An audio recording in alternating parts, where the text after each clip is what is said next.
What's up, Romeo, the warrior farmer here, bringing you another vlog. Today we're just basically going to be re-amending our garden because, you know, it's around flowering time and we're starting to see fruits and vegetables pop up.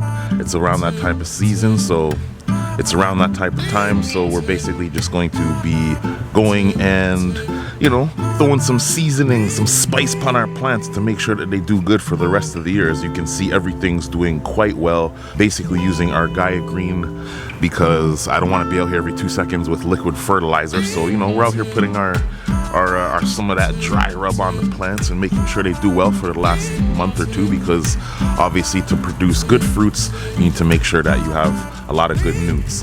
So anyways, yes, I'm gonna be digging in the garden today, just a little bit of garden work. There's a lot of bees out here and shit today, man. I don't know about all this shit. I gotta be doing my thing and hopefully I don't get stung or some shit, but it is what it is. It's part of the game.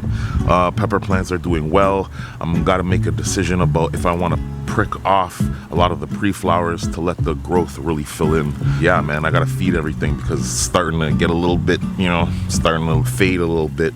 We're gonna get to the feeding, and while I have the good light, I'll show you guys what that looks like afterwards. What I'm using today is the Gaia Green Power Bloom 284, and I still am going to use a little bit of this all-purpose 444, although I'm going to take it easy on this because I don't want as much vegetative growth. I want more flowering growth. A lot of amazing flowers are popping up, as you can see. This is the Spicy Bell pepper plant here that we're looking at, and you know, there's just a lot of peppers coming in already. This is that one that looks like, you know, little bell peppers, but they're not actually bell peppers. They're little demon peppers is what they are. And speaking of demon peppers, I think you guys all know what these are. Those are those pre-Carolina Reapers, baby. Our Palermo pepper plants are doing very well. Lots of new flowers coming up. Beautiful day outside, man. It's, you know, it's perfect weather. Everything's just blooming and things are starting to really pick up these days. The Canada plants stay really short and bushy this year, but so many peppers on the undercarriage here that I can see that are coming up. So plants are doing amazing. Peach stripy plant, which I'm the most excited about here, as you can see here. Very well off with lots of new growth. So we just want to keep the new growth popping. These plants are starting to get a little bit of a lighter shade green than I want. I do want a little bit more nitrogen in there, although I do see a lot of new pepper flowers. I want to make sure that the plant has enough potassium and you know, all that other good stuff, the micronutrients. I might hit it with some topsoil, I'm not 100% sure. Especially the herb plants are starting to fade out. I did give them a very nice chop the other day. I found some scat, some animal scat here, and I don't know what kind of seed this thing was eating. If you guys are an animal expert, let me know what this scat looks like to you, what type of animal that is that was roaming around in the back here.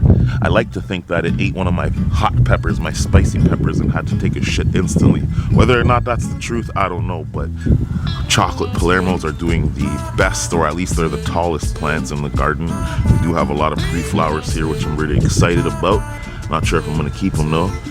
Might gotta clip them off so the rest of the plant grows, but love the colors on my kale. Love the colors on that late season kale. On the herbs, I am gonna add a little bit more of a nitrogen rich because I don't want them to flower. Also, y'all, I'm really curious and interested to know what my viewers are growing this year. Let me know in the comment section below what you guys are growing this year and how has it worked out for you. Have you had the same problems with the earwigs and the Japanese beetle that we've all been having? I obviously am in Southern Ontario, so it's very hard to, like, you know, it's hard to get anything off without some sort of bug eating it because we got such, you know, moist weather a lot of times. So let me know in the comments what you guys are growing.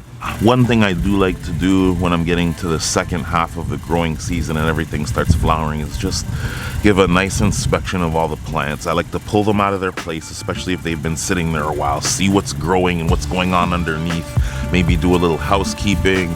If you guys have any random you know, random weeds popping out, you might want to clear that out. Take a look at the overall health of the plant and make sure that it's set up well, and maybe shaped nice, and just any last minute things that you want to do.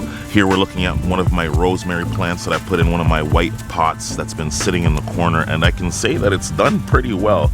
I did have the plan of not actually cutting any rosemary and using it in any cooking until this was absolutely completely done for the year. I wanted to get as much as I possibly could off of it, and I wanted to see how far I could push the rosemary in this corner for the entire year. And as you can see, they did pretty well, man. Not gonna hate on that, not gonna hate on it at all.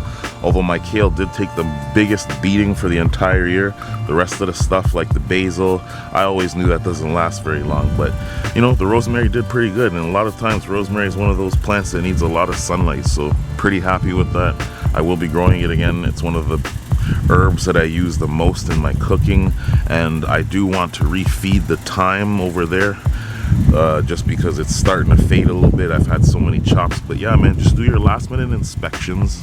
I feel like it's something that's overlooked. People think the plants are just going to do what they want by themselves, so do your amendment. Here I have my Gaia Green 444 all-purpose. I am trying to keep these plants in 100% vegetative growth until the end of the year, and then at which case I'm going to chop them down to the woody part of the stem and keep any of the more robust parts of the plants alive so that they'll survive the winter and I can put these back out again. So this is also going to be the first year I put the rosemary plants inside the garage and see if they survive the winter, and if they do, I should have some rosemary, a hella lot of a rosemary at the end of the year. So we're gonna see how these do. Still waiting obviously on the pepper plants for the end of the year, but the peppers tend to come all at once. The herbs can completely grow all the way up until the weather doesn't permit. So anyways, man, that's the plan right now. These things are about like waist high, and I'm pretty happy with the results so far, as you can see. So yeah, man, stuff like this is what I'm looking to get rid of, by the way. Any of the stuff that's growing out of the pot that's unnecessary, it's just taking nutrients away from the plant. You know, the plant could be using instead of these weeds, right? So yeah, man, clean up the soil, maybe add some topsoil, whatever you got to do, keep them in good shape. And by the end of the year and this entire month, you should be getting peppers on peppers. Really, for us in Ontario, in Southern Ontario, we only really have until the mid portion to end of October before everything starts to die off. So it's kind of crunch time now, and it's one of the last feeds that I'm going to do for these slow release nutrients. Anyways, that's it for now, man. Hope you guys had a good weekend for Labor Day, and I'll see you guys soon, man.